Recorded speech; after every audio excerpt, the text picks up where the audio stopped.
बहन में। फूलमती काकी, अंजलि दीदी के लिए शहर से फोन आया है, जल्दी से भेजो दुकान पे, नहीं तो फोन कट जाएगा। हाँ हाँ बेटा, अभी भेजती हूँ। अंजलि बेटा, तेरे लिए शहर से फोन है, सब काम छोड़ के जल्दी जाके सुन ले, नहीं तो फोन कट जाएगा।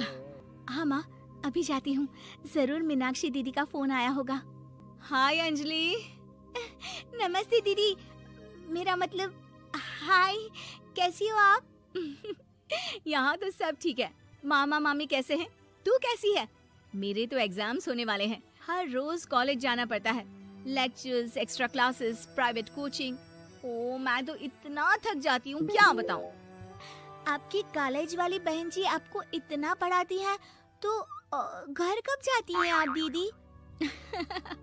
अरे नहीं नहीं, ये सब सिर्फ मेरी प्रोफेसर नहीं पढ़ाती, मैं अलग से दूसरे टीचर्स के पास भी पढ़ने जाती हूँ।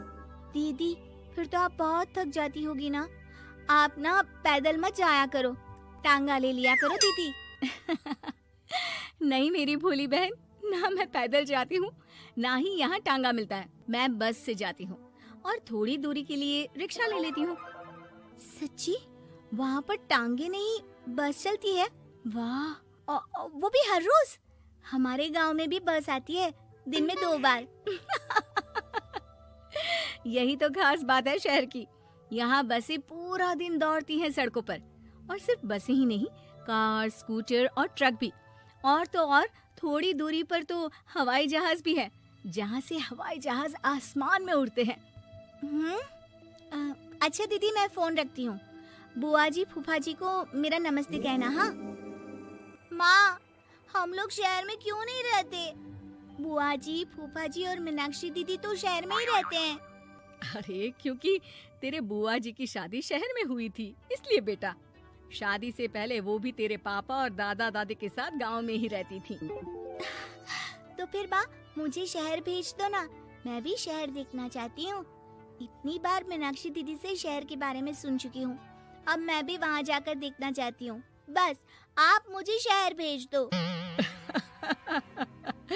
ठीक है, इस बार गर्मियों की छुट्टियों में कुछ दिन रह आना शहर, अपनी बुआ के घर। अब तो खुश ना?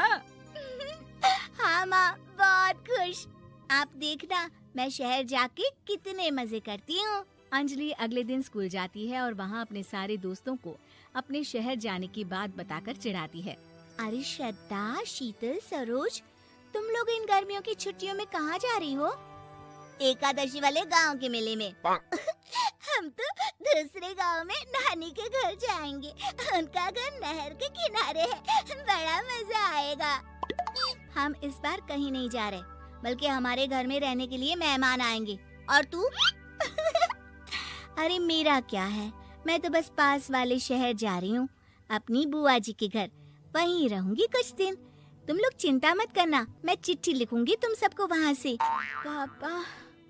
पापा मुझे तो चक्कर आ रहे हैं, जी घबरा रहा है।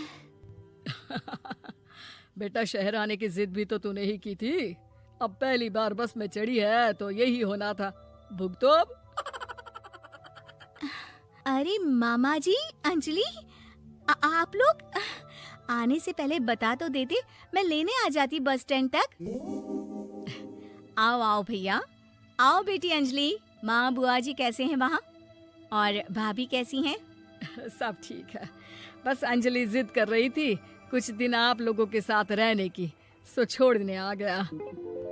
दीदी आप मुझे शहर घुमाने ले जाओ ना, मुझे भी शहर देखना है। हाँ हाँ चल, तैयार हो जा जल्दी से। अंजलि तैयार होने जाती है और कुछ देर बाद जब बाहर आती है तो अरे ये क्या कर दिया तूने, मार्केट तक ही तो जाना है, इतनी डार्क रेड लिपस्टिक, इतने बड़े बड़े झुमके और चूड़ियां और चेहरे पर इतना सारा पाउडर। मेरी बहन ऐसे नहीं चलेगा, जा और ये सब हटा के आ। अरे कैसे, क्यों? मैंने शहर आने के लिए इतनी मेहनत से ये सब इकट्ठा किया था, और वैसे भी मैंने देखा है मोहल्ले की राधा काकी के टीवी पर एक फिल्म चल रही थी, उसमें हीरोइन ना ऐसे ही तैयार होकर जाती है घूमने। सब पता है मुझे, मैं तो ऐसे ही जाऊंगी दीदी। अंजलि शहर की चकाचौंध को देखकर बहुत हैरान और खुश होती है। ऊंची ऊंची इमारतें, सड़क पर दौड़ती गाड़ियाँ, बड़ी बड़ी दुकानें, उसकी एक्साइटमेंट का ठिकाना नहीं था। दीदी, ये छोटा सा कमरा सड़क के किनारे क्यों रखा है? इसमें कौन रहता होगा? ये कमरा नहीं, पीसीओ है, पीसीओ। यहाँ पर लोग फोन करने आते हैं, सिक्का डालकर। ओह, हमारे गांव में तो दुकान पे ही जाते हैं बात करने। अच्छा चल, तुझे रेस्टोरेंट में खाना खिलाने ले चलती हूँ। Excuse me, 2 plate noodles please and 2 Cola. Meenakshi को ऑर्डर प्लेस करते हुए अंजलि बहुत ध्यान से देखती है और थोड़ी ही देर में ऑर्डर लेकर वेटर आ जाता है और खाना टेबल पर रख देता है। अरे, ये लंबी लंबी सेवइयाँ खाते कैसे हैं दीदी? और इसके साथ कोई अचार, प्याज, मूली कुछ भी नहीं दिया, बस ये छोटा सा पेट खुजाने वाला दे दिया है। गांव में तो छोटे छोटे चावल ही होते हैं जो कि हाथ से ही खा लेती हूँ। अब इसे कैसे खाऊं दीदी? एक्सक्यूज मी, एक चम्मच प्लीज, और लिटिल प्याज और अचार और मूली और एक गिलास मट्ठा, वो बाद में। हाँ। अब ये सब सुनकर आसपास बैठे लोगों को हंसी आ जाती है। मीनाक्षी भी अपनी हंसी किसी तरह रोकने की कोशिश करती है और वेटर मुस्कुराता हुआ वहाँ से चला जाता है। अंजलि समझ नहीं पाती कि सब किस बात पर हंस रहे थे, लेकिन वो छिप जाती है। दीदी, मुझे लगता है कि मुझे इन सेवइयों को ऐसे ही खा लेना चाहिए, इसी पेट खुजाने वाले कांटे के साथ। एक काम कर, तू मुझे खाते देख, जैसे मैं खाऊं तो भी वैसे ही खा ले। ठीक है दीदी। अंजलि खाते खाते नूडल्स में सिरका ज्यादा डाल देती है, फिर ऊपर से नमक दानी से खेलते हुए काफी नमक भी अनजाने में छिड़क लेती है। अरे, ये क्या क्या खा लिया? अरे हाय हाय, कितना कड़वा है। पानी पानी, ये काला शरबत ही पी लेती हूँ। और जल्दबाजी में अंजलि जल्दी जल्दी कोला पी लेती है, जिससे उसके नाक में झंझनाहट होती है। दीदी, मुझे ले चलो यहाँ से, मैं ये सब शहरी खाना नहीं खा सकती।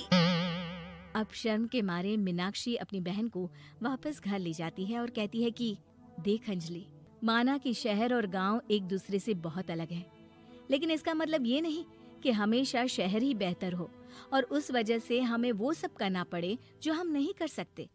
शहर में सहूलतें तो हैं ही, पर चुनौतियां भी हैं। हम जहाँ भी रहें, हमें कभी अपने आप को कम या ज्यादा नहीं समझना चाहिए।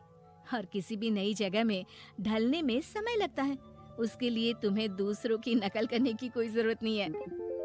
बेटा, घूम लिया शहर या अभी और घूमना है?